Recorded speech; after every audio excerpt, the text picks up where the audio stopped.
And also, I always prioritized like work and school over what my body was asking for. So I learned how to like tune in more to what my body is really asking me for, tune in more to like impulses. I was the kind of person that would like sit at my desk for so many hours without moving, without going to the bathroom when I needed to, like anything. I was just like, I would like settle into my work and just focus and push through. And so this was really having to train myself out of that and more into like, what's my body asking me for today?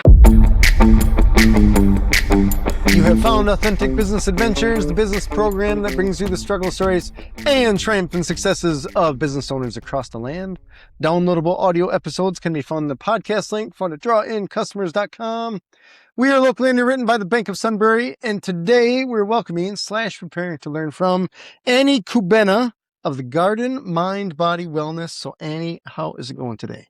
It's going great today. Thanks so much for having me. Yeah, thanks for being on the show. Yeah. Tell us the story. What is the Garden Mind Body Wellness? I am a holistic mind-body coach, and I help people with anxiety, chronic illness, chronic pain, recover or prevent those things too through the power of the nervous system. All right. And how do you get in that?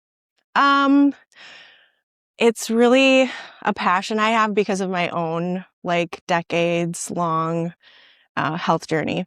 Decades long, yeah. All right. I struggled for a really long time with my health and just being a highly sensitive person in the world. Okay. You're talking And emotionally, physically, both? both. Both. Yeah. Okay. I've always been like just really sensitive since I was a little kid. Okay. And I really struggled with my health for a very long time. I got into a lot of holistic health approaches to help myself. And then I did a 1-year-long nervous system and brain rewiring program. Okay. Just because I was like really desperate. I was like, I'm doing everything right. Like, I kept having these cycles of like pushing really hard when I felt well and then crashing and getting really sick. Oh. And I think that happens to a lot of people with chronic illness, but I did this nervous system program and realized, wow, like I've almost never in my life just been like calm and centered on a consistent basis. Is that an option? I suppose maybe. It is. Yeah. And it's what your body needs to really heal and digest food and absorb nutrients and turn over cells and all different kinds of things. So I got into this because I'm so passionate about it, and I think it's so needed in our world right now. I think people are chronically stressed and really struggling with their health, and I'm hoping that I can get to people before they have these like debilitating crashes like what I was having. Mm-hmm. So now where are you at now? I guess with your health, are you tip top or? I'm probably realistically like at 80%, but I have all these tools where I'm like, oh, I'm starting to push too hard now. Oh. And I know when to pull back. I'm someone who just, I want to do everything. I'm so driven and then my body kind of fights against me with that. So I have all these tools now for taking much better care of my nervous system that go really well with all the great food and movement things that I was doing. Mm-hmm. So I think it might take me a while. I was really sick when I was a kid, and then I got diagnosed with an autoimmune disease when I was in college. So, but I feel so much stronger now because I have this more holistic approach to taking care of myself. Okay. Yeah. Tell me about you said nervous system rewiring? Yeah. I've never heard of that. So tell me what that is. Yeah. Well, I think for most of my life, I ran on adrenaline. I motivated myself with stress. And I really had to change my way of being to one where I could say, I can do life and do everything I want from a more centered, relaxed place. Okay. And also, I always prioritized like work and school over like what my body was asking for. So I learned how to like tune in more to what my body is really asking me for, tune in more to like impulses. I was the kind of person that would like sit at my desk for so many hours without moving, without going to the bathroom when I needed to, like anything. I was just like, I would like settle into my work and just focus and push through. And so this was really having to train myself out of that and more into like, what's my body asking me for today? How can I prioritize, like grounding before I like just dive into my work or dive into the day or taking care of other people or other things. So that was part of it. Another part of it was just training my nervous system not to react to everything. So I had a point in my health where I was like reacting to almost every food I ate. Like physically rash type stuff? Yeah, Or? just like all different kinds of reactions. Okay. Sometimes it would just be a stomach ache or a headache. Sometimes it would be a rash. But I was down to like barely being able to eat anything without like feeling sick. Because my nervous system was in such an activated state all the time that it can start just tagging a lot of things in your environment as dangerous. It's like, oh, you're in a state of fight or flight and you're eating a strawberry. You must be allergic to, the strawberry must be dangerous. And so our nervous systems were never meant to be in that state like all the time. So anyway, part of the program was exposing yourself to things that you're reacting to and like staying really calm, just small amounts at a time. So I started eating like small amounts of the foods I was reacting to. I started like sounds were something that really bothered me. So I started like exposing myself to louder sounds and then keeping myself calm so that my body could learn that the world is a safe place again and stop reacting to everything. All right. Yeah. And was this a program you went through? Or is this something you did on your own? Yeah, it was a program I went through. It's called Primal Trust. It's a nervous system regulation and brain retraining program. I did a lot of my own stuff too. I learned a lot about somatic parts work, which is it's a therapy style called internal family systems, where it's like the movie Inside Out. Okay. You kind of work with your anxious part or your angry part, or yeah. So you really like learn a lot. Through that, I really learned a lot about parts that were reacting and why. And usually it's related to like an event in the past or a situation from the past. And then they just keep reacting to the rest of life in that lens of whatever happened. All right. That is so interesting. So it sounds to me, correct me if I'm wrong, that your subconscious is almost associating a thing, a food or something like that, as a negative thing because it was being used or consumed during a stressful time. Yeah. Yeah. Interesting. I've never heard that. Yeah. Yeah, it can happen. I think we're understanding a lot more about it now because it happened to more people because of the COVID virus. Like a lot of people went through this like mast cell activation, it's called. So let me ask you, was that because of the virus itself or society's reaction to the virus? So that brought on more stress? I'm not a doctor, so I'm not really exactly sure. But for whatever reason, there were people who stayed in this state of long COVID and are like just really sensitive now to a lot of different things. Their nervous system, their immune system kind of got flared up and then never came back down, which is normal when you get a pathogen. You can get a nervous system flare up or an immune flare up. Of course, you get an immune flare up to fight the pathogen. But when it stays stuck, it's like a lot of different things can go haywire in the body. Interesting. Yeah. All right. So let's shift gears to your business. Yeah. So you're helping people essentially do this. Is that right? Yes. Okay. And do you get trained or how do you figure out how to do it? Well, I trained first as a holistic health coach because I wanted the coaching. I wanted the coaching skills. And then after that, I took a training program in somatic parts work. So it's integrating the mind-body stuff with the IFS, the internal family systems style of therapy that I just feel like it's so helpful for people to separate themselves from those things. So it's like easier to work on. Sure. So yeah, those are the two things I trained in. I'm also trained in EFT tapping, which is a modality where you tap on different acupressure points that send a calming signal to the nervous system while you talk through the things that are stressful, or if you have phobias or chronic pain or trauma, anything that's like activating your system, you can talk through it while you're sending this signal to your body that you're safe. And then you sort of unpair the activation and you like desensitize it. Oh, interesting. Yeah. So you're tapping on points that acupuncture would The essentially poke, I suppose. Yeah. Okay. Yeah, it's the same points that they use in Chinese medicine. Is there a rhythm, or you just one time, or? There's sort of a pattern that you go through. Okay. And then there's different steps. Like you first kind of talk through the negative side of things. Okay. And then you talk through like what you're feeling for a while.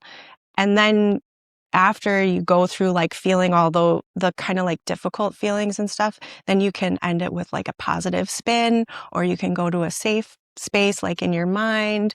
You can sort of meditate on something that makes you feel better. And then it's sort of like holding the negative with the positive, and that's something that just can really build resilience in all of the rest of life. All right. I'm just picturing you being at a grocery store line.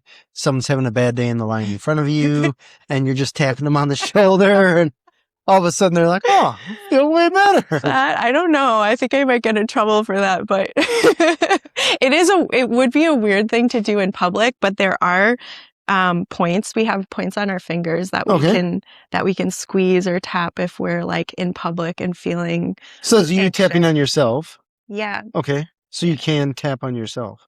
Yeah, I don't tap on people. I just show them where the points are, and then I can help them with talking through things. And then after I teach someone that skill, they just have that. So you teach them how to tap. Yeah. All right. Yeah. It's also really nice to do with another person or with a facilitator, because it just keeps you focused and on track, and also it always just helps to be more in the moment with it and more embodied with it if you have like a guide. So you can focus. That makes sense. Yeah. Huh. Oh, cool. Tell me, how did you end up starting your own business instead of just getting yourself healed and then moving on with your life as a job or with a job, something like that? Oh gosh, this is the honest truth, but best place is the authentic part, right?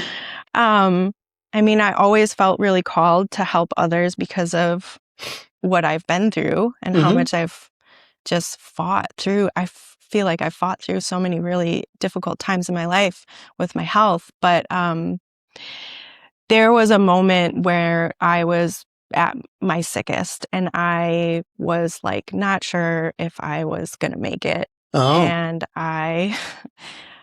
I said, like, whoever's up there, if there's anybody up there listening, if I get through this, I promise I'll help other people. All right. Yeah. All right. So how long ago was that? That was maybe like 3 or 4 years ago. Well, it's not that long ago. I know. Oh, wow. That was your sickest? Yeah. After COVID, I really had a hard time with COVID. Okay. Yeah. Getting COVID or just dealing with the COVID stuff? I got COVID, and I just kind of never fully got back to where I was. Wow. Before it. And right before the pandemic, I had gotten probably the most healthy I'd ever been in my life. And I was like, this is it. Like I'm done with this. I'm here, you know?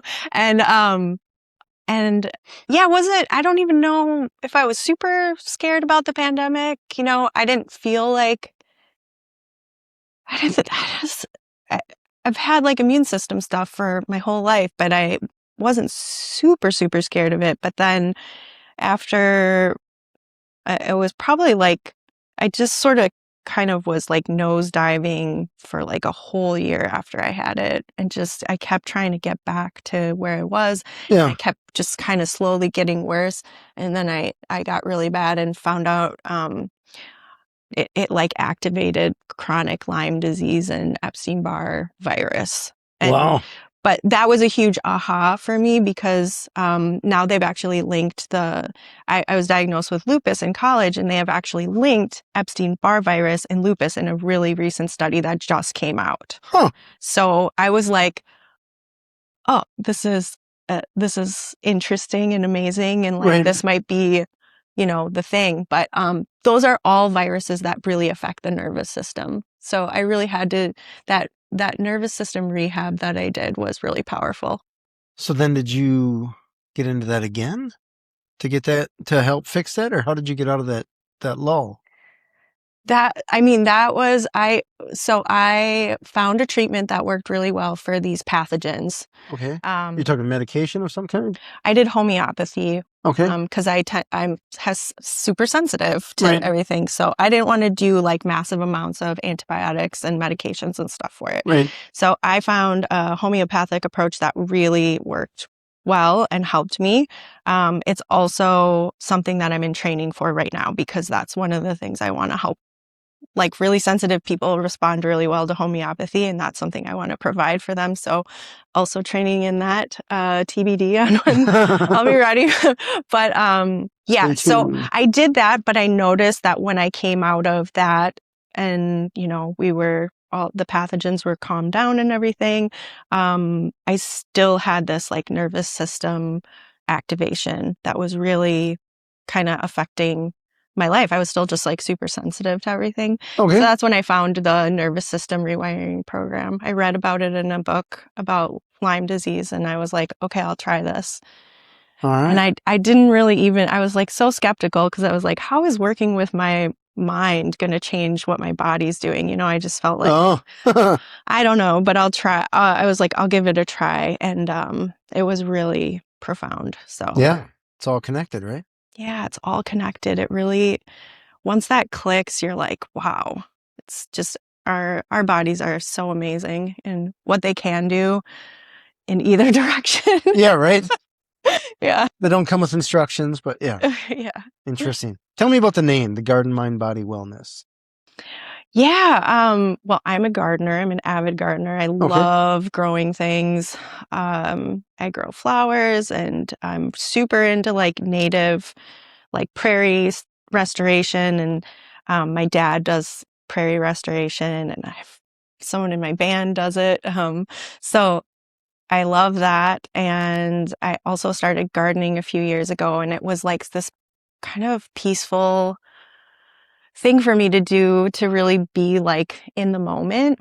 All right. And then there's the garden of the mind, and it's like, what do we want to weed and what do we want to keep to tend to the garden of our mind and our body. That's an excellent analogy. I like that. And the rewiring, like the brain rewiring process, is really a process of weeding out kind of what's not working and planting more of what is working. All right. How do you learn with one of your clients? How do you learn what is not working? Just by talking to them. Yeah. Okay. Just I love working with people one-on-one and really getting to know them, getting to know what makes them tick, what their history is, childhood. Knowing about people's childhood is extremely revealing. It really shows you a lot about how they're approaching life and thinking about things, and if their parents were wired really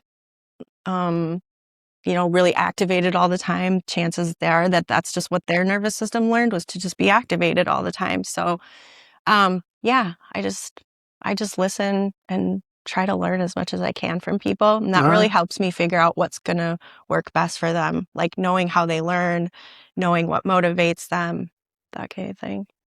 So a client of yours, is it a one-time meeting, like one and done, we're all fixed? Or is it I don't know. I wish it was that easy, but our brains love our old patterns, and it can really take multiple steps. Okay. So if someone is super activated and really in that stress response and they've been there for a while, there's an easing out process that needs to take place. You can't just bring the body out of that fast. It won't work. It won't stick. So it's geological time when it comes to the brain and the nervous system. Although it does take a lot of steps and a long time for people to get sick. And if it takes a year to start really getting better and feeling like 80-90%, I mean, that's just not that much time to compared to like a lifetime of doing things that Sure. Decades to the build up kind of thing. Okay. So out of the clients that you've worked with, what are some success stories that you have for us? I can't, it's really, without permission, or even, let's just I say, can't what is give specifics, but I've worked with so many interesting people that don't even have chronic pain or chronic illness. Okay. But beyond working with chronic pain, anxiety, and chronic illness, I've worked with people who are struggling with addiction. And it's a really similar situation where they're coping with a nervous system that is dysregulated by using a substance. Okay. To help them sleep, to help them unwind after work, whatever it is. It's really, the root is like they've been in a state of activation for a really long time, and that's their only tool for getting out of it. I've also worked with people who have a lot of ADHD, brain fog, like trouble just cognitively, which is kind of a sign of a freeze response. Same with like motivation, just struggling to like get out there and do what they know they love to do, but something's like holding them back. So parts work and nervous system rewiring work is really effective for resistance and that like functional freeze that some people end up getting stuck in. Functional freeze. Help me with that. That's where you're doing all the things you need to do. You're going to work, you're doing life, but you don't really feel alive. Oh, okay. You know, you're not really, they also call rest and digest social engagement is another word for that place that nervous system state. Because it's when we feel alive. We're like with our friends or with our coworkers and we can have a conversation. And sometimes when people get stuck in freeze, they're there, but they're not there. All right. Interesting. I've never heard that, but I guess I can relate some points. Yeah. In my life over that. Tell me about the ADHD, right? Asking for a friend. Tell me about that. Yeah. Well, so for some people, I've heard some doctors and therapy and psychologists talk about how ADHD can be a trauma response. If we had situations when we were a kid or even as an adult where we couldn't like fully face it, a way of coping would be to just keep switching your attention to different things. So real divided attention, and then you don't have to focus on something that might be causing you pain or uncomfortable. It's really like a way of avoiding fully engaging in something that could be traumatizing or dangerous or uncomfortable. Interesting. So with IFS parts work, I would help the person separate from the part that keeps pulling their attention away and distracting them as like a safety, as a protective mechanism. And we would work to try to understand that part. We would work to show that part that paying attention to life, like most of the time, is actually going to get us more of what we need in life, and things like that. So it just be like really trying to understand what that part is trying to protect us from. Interesting.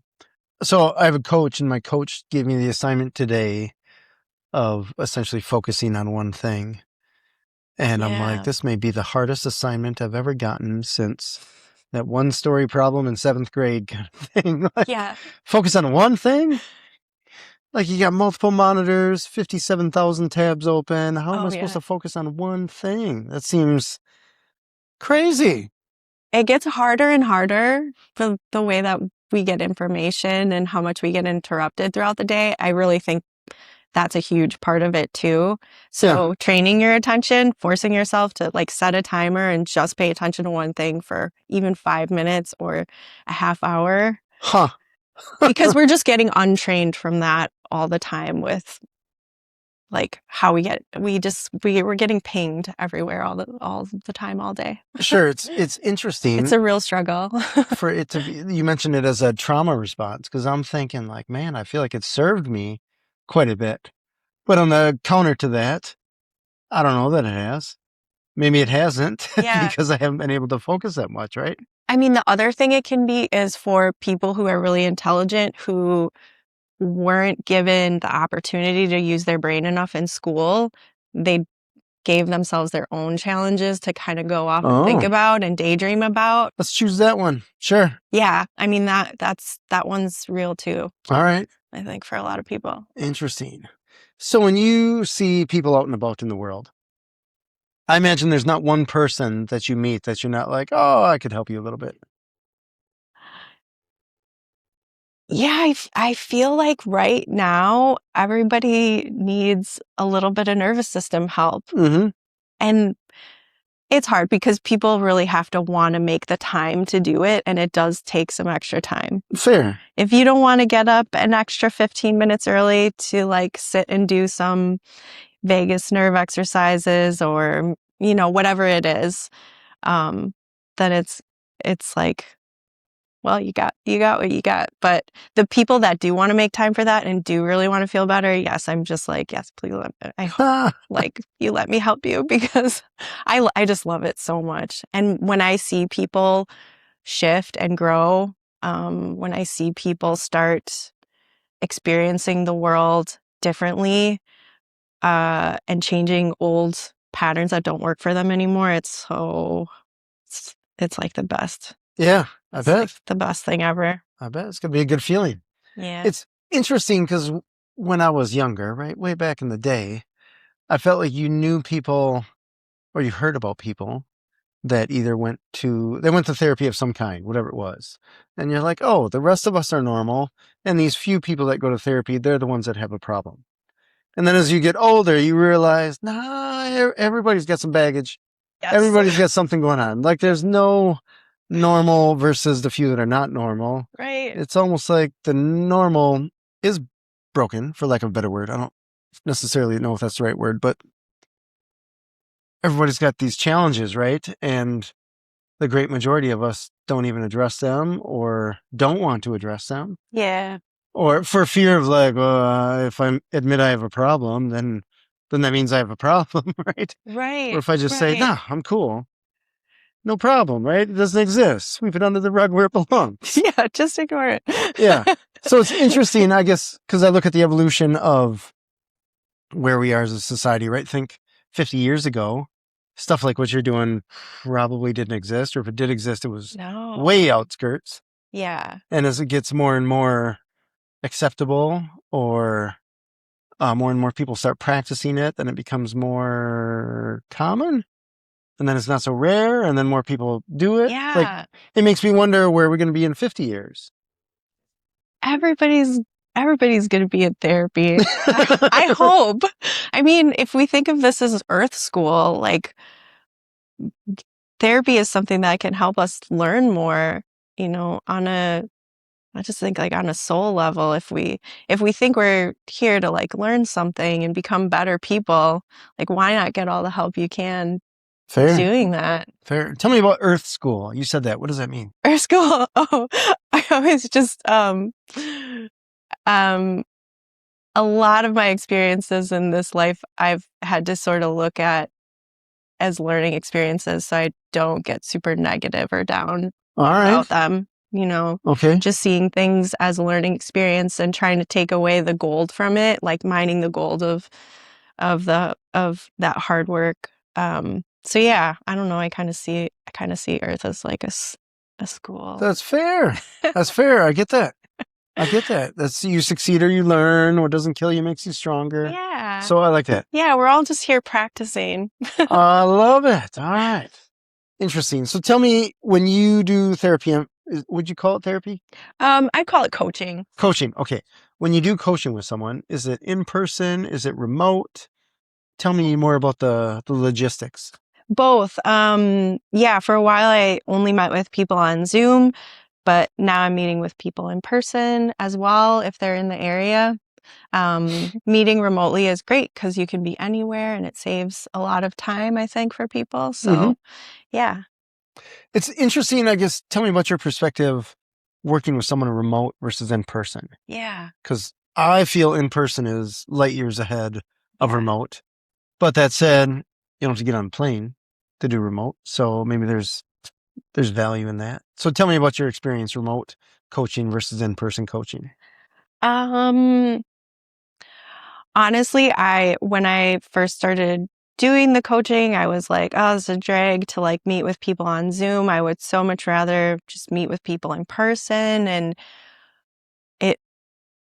it's been just as good meeting with people remotely. Like people are still having results. We still can connect really well, and I still like meeting in person better, but meeting with Zoom works for so many people, and I don't just work with people here in Madison. I'm working with people all over the country. So I'm really grateful that I can work with people anywhere.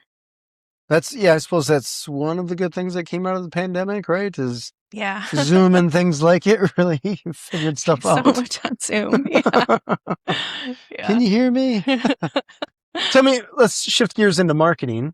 Yeah. So you go through your health stuff, you learn, you decide you're going to help people. How do you get the word out that you actually offer the service? Yeah. So I'm also a creative person. So I feel like I did a really good job with all of my branding, and I feel like I did a great job with my website. And now I'm kind of like thinking more about marketing because I know that I want to reach the people that need my work. So my approach to this stuff is usually to just kind of follow my instincts. All right. So I've been doing a lot of just like in-person networking and trying to meet as many people as I can and talk about what I do to as many people as will listen to Awareness. Makes sense. And then I've been posting on Instagram just things that are helpful. Okay. I just want to post things that will help people in their everyday lives. And then if they want more, they know where to find me. Right. So has that worked? That's kind of what I've been doing so far. Okay. It's working okay. Okay. Yeah. It's, I definitely want to reach more people, but I just started this business. This sweet podcast has tens of listeners, so reach a very broad audience, the intelligent audience here. Yeah. I mean, my plan is when I get a little bit bigger to start hiring people to help me with, people. There's so many smart people out there that know how to do the marketing stuff probably better than I do. Gotcha. Okay. Other marketing help versus other coaches. Yeah. Okay. Marketing help. Got it. Okay. No, I want to have the contact. Oh, that's awesome. That's awesome. You have a website? Yes. All right. What's the website? thegardenmindbody.com. All right. thegardenmindbody.com. Tell me about the word mind body. Is that one? I use it as one word. Okay. There. I don't know. It's always, it's so interesting. I've been speaking English for a while. Yeah. I feel like I have, right? And you come across these words where you're like, is that one or two? And I find myself having to search. There's a new field called mind body medicine or mind body therapy, which deals with how the subconscious is affecting physical sensations. Oh. So, or physical symptoms. So one of the things I've read a lot about was started by Dr. John Sarno, I think in the 70s, but I might be wrong. Okay. But he wrote a ton of books on back pain. And he was kind of the one that started this mind-body movement because he found that with most of his clients who had back pain, who could not solve it with physical therapy, and they didn't have anything that would need surgery. It was just this unexplained back pain. He found for most of them, if they were able to access repressed fear or anger, their back pain would just go away. Oh. Wow. Yeah. It was like their bodies created the back pain because it was easier for them to deal with having like something like I can do the exercises, I can go to my PT, it's like something easier to work on than like, whoa, I'm like mad because my baby keeps waking up all night every night. Okay. Like we can't like get mad at our baby. Right. You know what I mean? So stuff like that gets repressed. Interesting. So that's mind body medicine, is really looking at like what might be under the surface that's like either causing or exacerbating this pain. Like you might have like a little bit of arthritis in your back, but then it's like getting exacerbated because your nervous system is like trying to reroute this energy that you're not letting yourself express. So I read a book fairly recently called The Body Keeps a Score. Yeah. Which is an incredible book. Yeah. Little freaky. Yeah. In that me, the Neanderthal, just assumes if you have a stomach ache, that's a stomach problem. But it's maybe not. We've really, really separated everything out in Western medicine. There's a doctor for your stomach. There's a doctor for your mind. There's a doctor for your feet. Everything has a different specialty. And we haven't explored a lot how it all works together and how different parts of our bodies affect different things. Yeah, it's interesting because just 2 days ago, a friend of mine's wife went to surgery to get a tumor removed. And it sounds like it's a pretty big tumor. And they had to bring in like a heart doctor, a liver doctor, a kidney doctor, cancer doctor, and all the different doctors. And it made me think, wait a second, you went to school for how long? And you're the kidney guy, or kidney woman, whatever, the kidney doctor. Yeah. And you don't know about the liver? How are you so focused on that? Is there really that much I don't know, right? Is there really that much information on that one organ that doesn't intersect with any other organ where you're just like, I don't know that. Right. I don't know about the liver or the heart. It seems bizarre to me. Yeah. I mean, I want someone who's going to operate on my kidney to have studied that one thing for a really long time. But yeah, it is weird. It is, I just feel like in my head, right? I don't know because I wasn't the one in the operating room or anything. Yeah. And I'm certainly not a doctor. But it just seems like someone's like, can I cut that? Like, no, don't cut that. Like, oh, what about here? No, you want to cut over there. And then the other guy or doctor, whatever, is like, can I cut there? No. What are you doing? Yeah. Like all these people that went to school for decades. Yeah. And they're all like, I don't know what that organ does. I really know what this organ does. It just blew my mind that they were so focused in their vertical that they had to bring the pool of them. Yeah. To come together like that. I don't know what is the alternative. You go to school for 40 years as a doctor? Well, our bodies are so amazing and so interconnected and so complicated. And I just think of like what we knew about the body like 100 years ago and like what we know about it now. Like we're just going to keep learning. Right. More. Drill a hole in the skull to get a headache, right? And just humans are also like, we've evolved to be so diverse too. And like everyone is like, of course we have basically like, we have the same systems and they work similarly, but the way different people respond is so differently. I think that's why we've been successful as a species because we respond differently, but that just makes medicine like way more complicated. Sure. Very challenging. Very challenging. So I'm sure the field of medicine is going to change a lot in the next 100 years, probably. I hope so. Too. Yeah. I hope so. Yeah. It's I wouldn't call it ideal now, but I also just had a health insurance person on the show. So. A little bit of a mess all over. So, a bit of a mess. Annie, thank you so much for being on the show. Thank you. This has been Authentic Business Adventures, the business program that brings you the struggle stories and triumphant successes of business owners across the land. Past episodes can be found in the podcast link found at drawincustomers.com. Thank you for joining us. I should say we are locally underwritten by the Bank of Sun Prairie. If you're listening or watching this on the web, if you could do us a huge favor, keep the algorithm happy, give it a big old thumbs up, subscribe, comment, and share with your entrepreneurial friends and those friends that may have some, what you call them, challenges?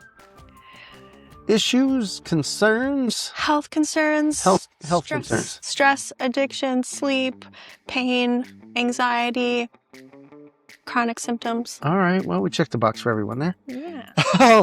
We'd like to thank your wonderful listeners as well as our guest, Annie Kubena of the Garden Mind Body Wellness. Annie, can you tell us that website one more time? thegardenmindbody.com. Excellent. Past episodes can be found morning, noon, and night at the podcast link found at drawincustomers.com. Thank you for joining us. We will see you next week. I want you to stay awesome. And if you do nothing else, enjoy your business. And Authentic Business Adventures is brought to you by Calls on Call, offering call answering and receptionist services for service businesses across the country on the web at callsoncall.com. And of course, the Bold Business Book, a book for the entrepreneur and all of us, available wherever fine books are sold.